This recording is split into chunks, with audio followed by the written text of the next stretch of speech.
On behalf of the people of San Juan, it is my great honor to welcome all of you to our beloved municipality as we celebrate the International Coastal Cleanup 2025. This activity initiated by the provincial government of La Union under the leadership of our Governor, Honorable Mario Eduardo C. Ortega, is a testament to our collective commitment to protect and preserve our coastal and marine resources.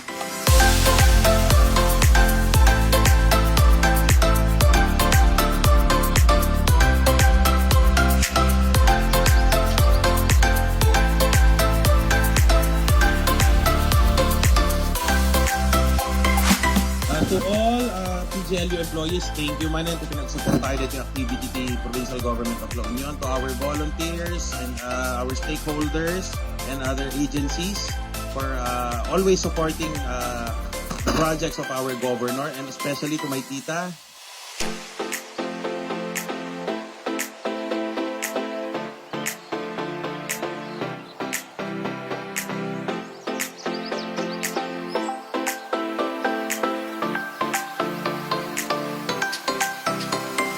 So if you love God, you will likewise serve your fellow men, and by serving your fellow men, you will have an eternal life, because the eternal life can only be gained if we do what is pleasing to God. And what is pleasing to God are those things which would promote the welfare of our in-need people. Thank you very much. Kami tuloy tayo, ipanagkaisa tayo dito sa probinsya tayo La Union under the leadership of Governor Mario Ortega and Vice Governor Eric Sibuma. La Union agkaisa po.